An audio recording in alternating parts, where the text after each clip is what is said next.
नमस्कार। एक और क्वेश्चन सॉल्व कर लेते हैं इंटीग्रेशन से। कैसे इसे हम अप्रोच कर सकते हैं। बहुत सारे एक्सपोनेंशियल फंक्शंस दिख रहे हैं यहाँ पे।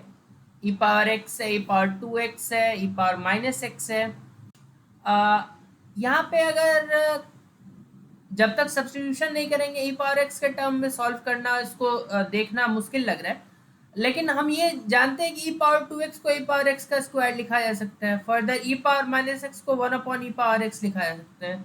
तो एक सब्स्टिट्यूशन जो हम कर सकते हैं to start with is e power x को टी मान लें। इसी से सिंपल होगा। ई पावर माइनस एक्स है, ई पावर एक्स प्लस ई पावर माइनस एक्स को अगर आप टी मानेंगे तो फिर उसका डेरिवेटिव फिलहाल ढूंढना होगा, जो कि दिख नहीं रहा है। तो अभी सिंपल सब्स्टिट्यूशन करते हैं ई पावर एक्स को टी, ताकि जो दिखे उस पर हम आगे फिर काम कर पाए। तो इसका जो डेरिवेटिव होगा वो ई पावर एक्स डी एक्स बराबर डी टी। ठीक है। तो अब यहां पे अगर ध्यान से देखें तो इससे हम ये भी तो लिख सकते हैं कि dx जो है वो dt अपॉन ई पावर एक्स हो जाएगा। That means dt upon T हो जाएगा, क्योंकि ई पावर एक्स को हमने टी माना। ठीक है। तो अब ई पावर 2x को हम क्या लिख सकते हैं? ई पावर एक्स का square, that is T square plus 2 times T. देखो ई पावर एक्स ई पावर माइनस एक्स होता है 1 अपॉन ई पावर एक्स, तो इसको 1 अपॉन टी लिख दो -1। और e के पावर में है ये t प्लस 1 अपॉन टी। अच्छा, dx के जगह लिख दो dt बाई टी। ठीक है। t प्लस 1/t आया है। आगे फिर सब्स्टिट्यूशन कुछ तो करना ही होगा ताकि और सिंपल हो। E power x f x plus f dash x अगर लगाना भी हो या फिर बाई पार्ट भी करना हो, हालांकि वो भी बाई पार्ट से ही आता है, तो उसके लिए भी थोड़ा सिंप्लीफाइड और चाहिए हमें। इसके अलावा यहाँ पे ये जो t है dt के नीचे, उसको इधर ले आते हैं इस ब्रैकेट में। तो T square by T that will become t plus 2 -1/t square and -1/t।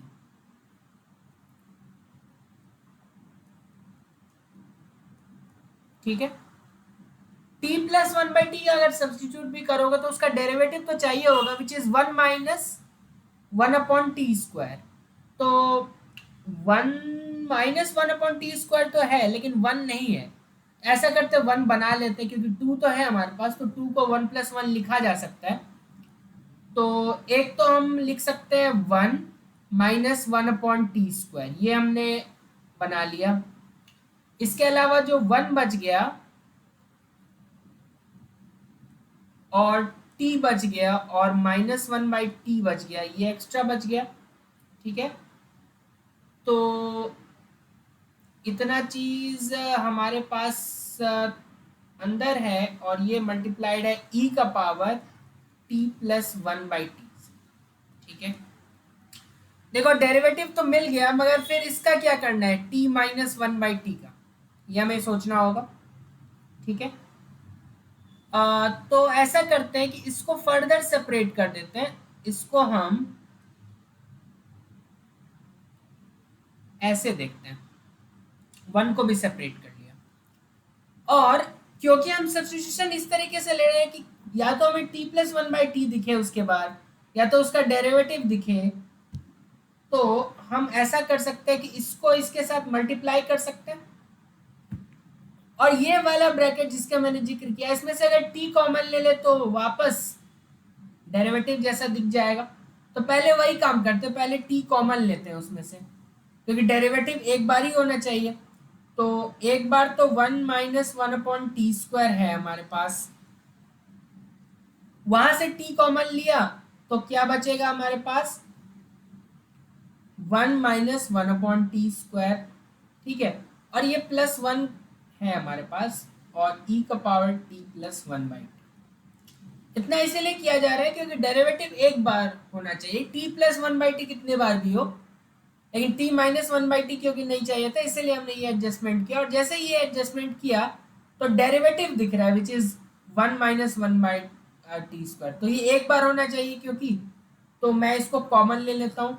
तो जैसे आप इसे कॉमन लेंगे 1 माइनस 1/t² को, तो 1 प्लस टी बचेगा और प्लस 1, और इस पूरे के साथ मल्टीप्लाई है e का पावर t प्लस 1/t। अभी तक कुछ मुश्किल काम तो किया नहीं हमने, बस एडजस्टमेंट करते जा रहे हैं। अब अंदर मल्टीप्लाई कर लेते हैं। तो दो तरीके के टर्म्स बने, एक तो e power t plus 1/t के साथ 1 बना, और एक ये, तो 1 प्लस टी और उसके साथ e power t plus 1/t और उसका derivative which is 1 minus 1/t² dt। एक तो ये टर्म बना। अच्छा, दूसरा टर्म बना है सिंपल e का पावर t प्लस 1/t। अब क्या करना है, देखो अब थोड़ा सा इसमें हम लोग सोच सकते हैं कि आशा रख सकते हैं कि एक इंटीग्रल कैंसिल हो जाए, बाय पार्ट लगाएंगे तभी वो काम होगा। तो आइदर पहले वाले को एक्सपेंड करने पे दूसरे के साथ कैंसिल हो जाता है, या दूसरे वाले को पहले वाले को एक्सपेंड करते हैं, क्योंकि देखो यहाँ पे बाय पार्ट लगा सकते हैं हम लोग, सेकेंड वाले में भी लगा सकते हैं 1 से मल्टीप्लाई करके इसका, क्योंकि हमें इंटीग्रेशन पता है ना, e power t plus 1/t, क्योंकि ये साइड में अगर करके रख लो e power t plus 1/t और उसका डेरिवेटिव, ठीक है। तो अगर इसको हमने u लिया तो ये बनेगा e पावर u, और ये du बन जाएगा, ये पूरा चीज e पावर u का integration e power u plus c छोड़ो लास्ट में लिख लेंगे, तो ये हो जाएगा e power t plus 1/t। मतलब इस चीज का integration e power t plus 1/t आ रहा है। चलो तो उसका यूज करते हैं, e power t plus 1/t। तो जिसका इंटीग्रेशन पता होता है नॉर्मली उसको हम सेकंड फंक्शन रखते हैं। तो ये फर्स्ट फंक्शन, ये सेकंड फंक्शन। तो first function as it is, second का इंटीग्रेशन, तो सेकंड का इंटीग्रेशन तो हमने कर लिया है, क्या आया है e power t plus 1/t minus integral of derivative of first function, तो डेरिवेटिव ऑफ 1 तो 0, t का 1, integration of second function again वो हमने करके रख लिया, e power t plus 1/t आएगा, इस पूरे का इंटीग्रेशन और plus e power t plus 1/t। देखो वही हमने आशा रखा था तो वो काम आया, क्योंकि माइनस के साथ सेम टर्म है, प्लस के साथ वही टर्म है, तो कैंसिल ही हो गया बस। तो अब बस हो गया। तो t किसे माना था, e पावर x को, तो 1 प्लस ई पावर एक्स, ये हो जाएगा e पावर t तो e पावर x है और 1/t e power minus x है, ठीक है, प्लस, बस। तो यही था, यहाँ पे बाय पार्ट लगा लास्ट में अंततः, लेकिन शुरू में एडजस्टमेंट था। और एडजस्टमेंट क्या था, एक तो कि फंक्शन के साथ उसका डेरिवेटिव रहना चाहिए, तो बेसिक कॉन्सेप्ट है सब्स्टिट्यूशन का। तो हम फंक्शन अगर इसको ले रहे थे तो हमें डेरिवेटिव ढूंढना था, तो डेरिवेटिव हमने ढूंढा, लेकिन डेरिवेटिव हमें ये चीज़ पता है कि डेरिवेटिव एक ही बार होता है, जिसे फंक्शन माना वो बार बार हो सकता है, लेकिन डेरिवेटिव क्योंकि एक बार होता है तो मैंने सोचा कॉमन ले लेते हैं। वैसे भी t माइनस 1/t किसी काम का रहता नहीं, सब्स्टिट्यूशन करने के बाद उसको कुछ ना कुछ करना पड़ता, तो उसको t कॉमन लेके डेरिवेटिव भी बना लिया, और जैसे ही डेरिवेटिव बनाया एक बार होना चाहिए तो कॉमन ले लिया। और उसके बाद यहाँ थोड़ा सा पेशेंस रखना होता है कि किसी एक को ओपन करके देख लो, कैंसिल होना होगा, जरूर होगा, अगर क्वेश्चन सिंपल होगा तो अवश्य होगा, तो हो गया कैंसिल, बस ऐसे ही होता। तो ये चीज़ आपको कॉन्फिडेंस तब आएगा जब आप प्रॉब्लम्स करेंगे कि हाँ ये कैंसिल हो जाते हैं, ठीक है। बहुत बहुत धन्यवाद आपका।